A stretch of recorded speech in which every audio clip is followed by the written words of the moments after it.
konnichiwa. ඉතින් මම අද ඔයාලට කියලා දෙන්නේ හිරංගන හෝඩියේ තාක් පේලිය. තා චි සුතේ තෝ කියන පේලිය. හරි. අපි බලමු ටල්ක තා අකුර ලියන විදිය.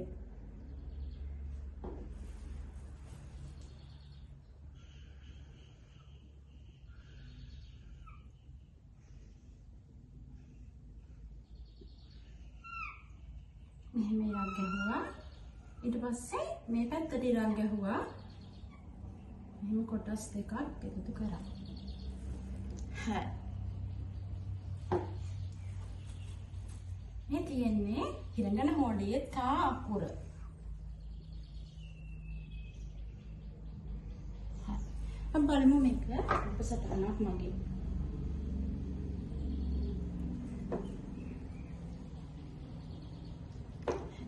මේක ඔයාලට පේනවද? මේක T අකුරක් වගේ. මේක T අකුරක් වගේ නේද? මේක මෙතනින් මෙහෙම සම්බන්ධ කරලා මෙහෙම A අකුරක්. එතකොට T අකුරයි A අකුරයි කොහොමත් එකතු වුණාම අපි කියවන්නේ තා කියලාම තමයි. තා. T අකුරයි A අකුරයි සම්බන්ධ වුණා. හරි. ඊළඟ අකුර බලමු තා පේලියේ තියෙන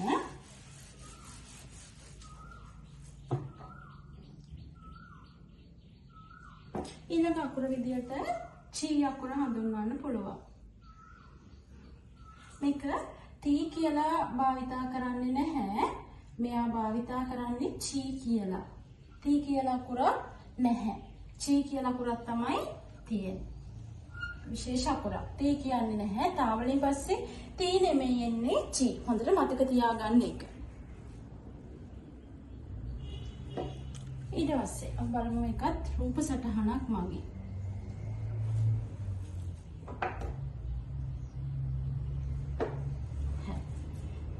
මේක මම පාවිච්චි කරන්නේ මූණක් විදියට. මේ මූණක්. එතන මේ ඇස් දෙක විදියට ගන්නවා.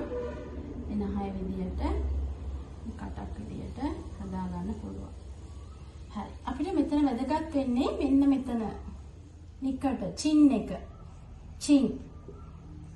එතන තමයි මේ අකුරෙම තමයි මම මේ රූපේ හැදුවේ. අපිට වැදගත් වෙන්නේ මෙතෙන්දී චින් කියන එක. චි. හරිද?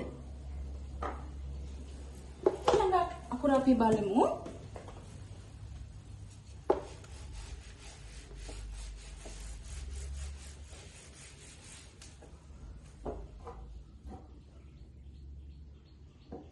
තා අකුර ඉගෙන ගත්තා. දැන් චී අකුර ඉගෙන ගත්තා. දැන් අත්සු අකුර. හරිනම් එන්න ඕන තෝ කියලා අකුරක්නේ. තා අපි මතකයි නේද? තී කියලා අකුරක් නැහැ කියලා ඉගෙන ගත්තා. ඒක කියවන්න ඕන චී කියලා. ඊළඟට තෝ කියලා අකුරකුත් නැහැ. තෝ කියලා අකුරක් නැහැ. අත්සු කියලා අකුරක් තමයි තියෙන්නේ. එතකොට අපි අත්සු අකුර ලියන්නේ මෙහිමයි. මේක අත්සු කියන අකුර. තෝ කියලා කියවන්නේ නැහැ. හරි. අපි අත්සු අකුරටත් බලමු රූපයක්. ඉතින් මම අකුර ඇන්දේ. ඊට පස්සේ අපි බලමු රූපේ. මේක ගන්නේ සුනාමි. සුනාමි කියන අර්ථයෙන්. මේ රැලි. සුනාමි අත්සු කියලානේ අපි සුනාමි කියලා කොට ගන්නෙ නේද? අත්සු. එතකොට අපේ අත්සු අකුර කියවෙනවා. අත්සු අකුර.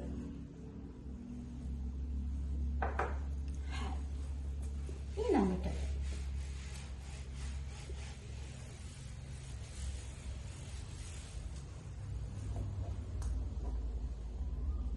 ඊට පස්සේ අකුර විදියට එන්නේ දැන් තා ඉගෙන ගත්තා, චී ඉගෙන ගත්තා, අත්සු ඉගෙන ගත්තා.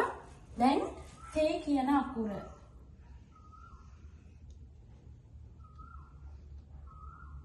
ළඟට තියෙන තේ අකුර. මෙහෙම ලිව්වා. මෙහෙම. මෙහෙම.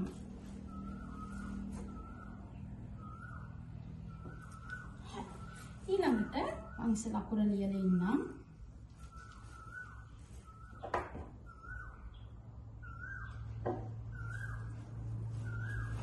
මේක මම මෙහෙම යා කරනවා. ඊට පස්සේ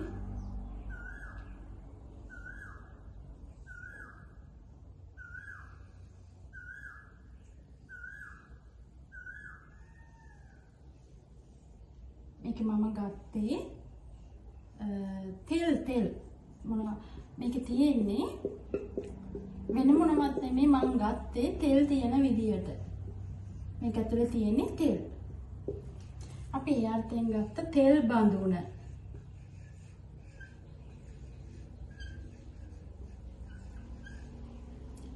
ඒකෙන් අපිට තේ කියනකොට ලේසියෙන් මතක තියාගන්න පුළුවන්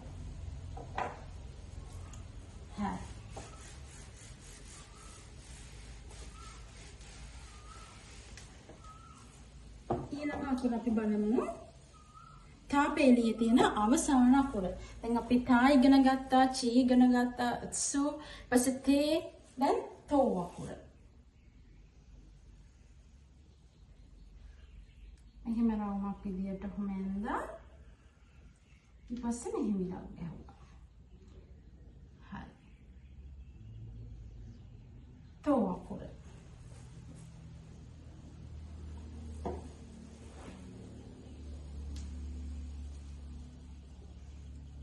බලමු තෝ අකුරටත් රූපය.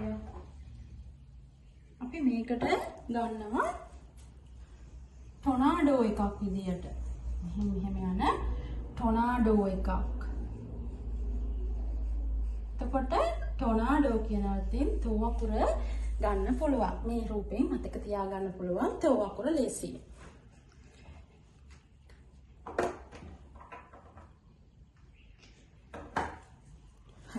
ඊට කලින් වීඩියෝ වල මම හිරගෙන හොඩියේ සල ටික. එතකොට සා ශී සු සේ සෝ කියන අකුරු කා කී කු කේ කෝ කියන අකුරු සියල්ලම වීඩියෝ මගින් දැම්මා.